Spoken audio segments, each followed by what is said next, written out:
Hi friends, welcome back our channel. ఎవరైతే హైకోర్టుకు prepare అవుతున్నారో వాళ్ళకు ఇది ఒక బిట్స్ అనేవి చాలా ఉపయోగకరంగా ఉంటాయి. నేనైతే ఈరోజు నుండి ఇంకా డైలీ అప్లోడ్ చేస్తాను. చూడండి ఫ్రెండ్స్, భారత రాజ్యాంగ అధికరణలు 1వ భాగం యూనియన్ మరియు దాని భూభాగం. 1వ అధికరణ యూనియన్ యొక్క పేరు మరియు భూభాగము. 2 నూతన రాష్ట్రాల ఏర్పాటు ఇతర భూభాగాల విలీనం గురించి తెలియజేస్తుంది. 2A సిక్కిం రాష్ట్రాన్ని భారత్లో విలీనం చేయడము. 3వ అధికరణ నూతన రాష్ట్రాల ఏర్పాటు మరియు భౌగోళిక ప్రాంతాల సరిహద్దుల మార్పు, పేర్ల మార్పును గురించి తెలియజేస్తుంది. 4వ అధికరణ 2 మరియు 3 అధికరణలలోని అంశాలను సవరించినప్పుడు వాటికి అనుగుణంగా 1 మరియు 4వ షెడ్యూల్లోని అంశాలకు కూడా మార్పులు చేయవలసి ఉంటుంది. ఈ యొక్క 4వ అధికరణ అనేది 1వ మరియు 4వ షెడ్యూల్లోని అంశాలకు కూడా మార్పులు చేయవలసి ఉంటుంది. ఇందులో వచ్చేసి 2వ భాగము పౌరసత్వం.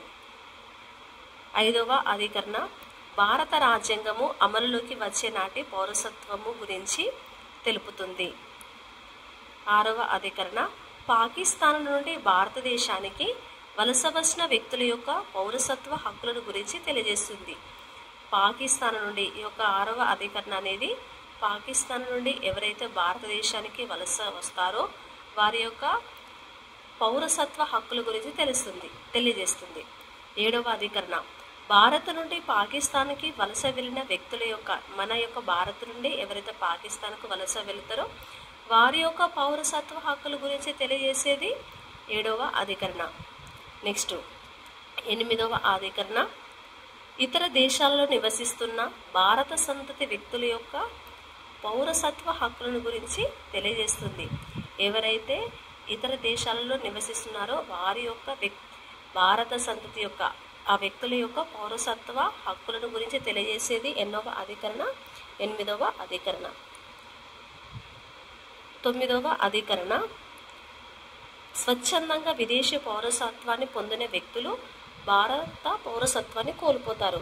ఎవరైతే స్వచ్ఛందంగా ఇంకా పర్మనెంట్గా అంటే విదేశీ పౌరసత్వాన్ని ఎవరైతే పొందుకుంటారో ఇంకా వాళ్ళకి మరలా భారత పౌరసత్వం అనేది ఉండదు, భారత పౌరసత్వాన్ని కోల్పోతారు.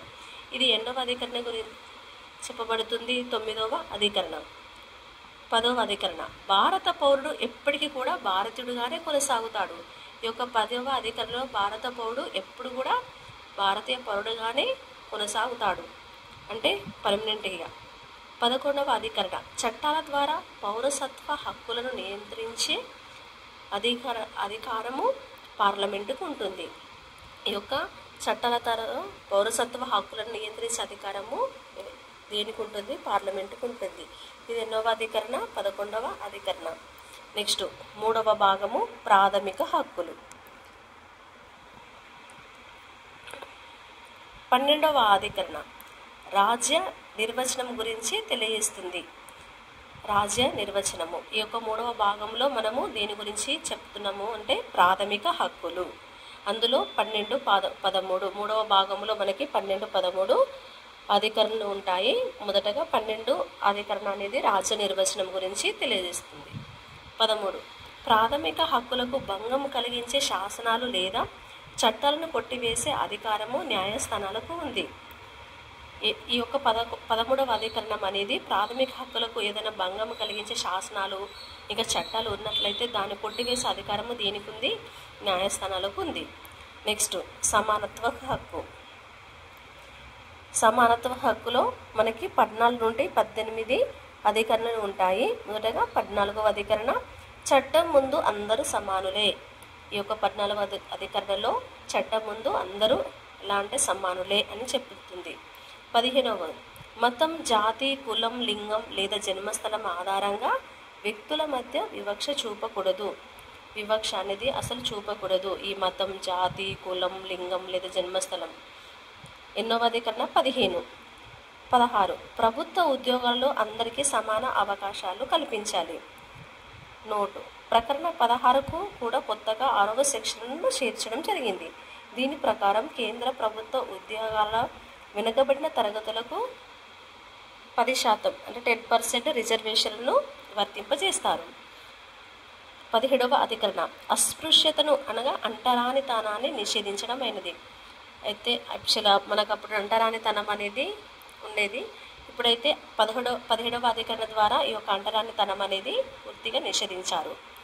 18 అధికరణ బిరుదులను రద్దు చేయడం జరిగింది. ఇంకా బిరుదులను కూడా రద్దు చేయడం కూడా జరిగింది. ఇది ఎన్నవ అధికరణ? 18వ అధికరణ. నెక్స్ట్ స్వేచ్ఛ స్వాతంత్రపు హక్కు. 19వ అధికరణ భావ ప్రకటన స్వేచ్ఛ వంటి హక్కులను సంరక్షించుకోవడం. 20వ అధికరణ నేరము శిక్ష నుండి రక్షణ పొందే హక్కు. 21వ అధికరణ వ్యక్తి ప్రాణానికి మరియు స్వేచ్ఛకి రక్షణ. 21 ప్రాథమిక విద్య హక్కు. 22 కొన్ని కేసులలో అక్రమ నిర్బంధం నుండి రక్షణ కల్పిస్తుంది. అక్రమ నిర్బంధం నుండి ఈ యొక్క రక్షణ అనేది కల్పిస్తుంది.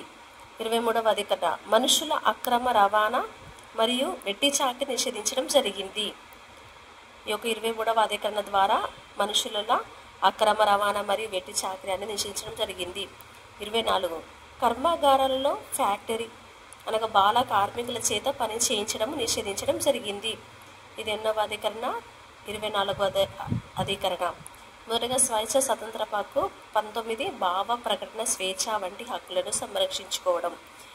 25 నేరము శిక్ష నుండి రక్షణ పొందే హక్కు. ఇంకా 21 వ్యక్తి ప్రాణానికి మరియు స్వేచ్ఛకి రక్షణ. నెక్స్ట్ 21 ప్రాథమిక విద్య హక్కు. ఈ విధంగా 22, 23, 24 కూడా కర్మాగారాల్లో 24 కర్మాగారాలలో బాల కార్మికుల చేత పని చేయించడం నిషేధించడం జరిగింది.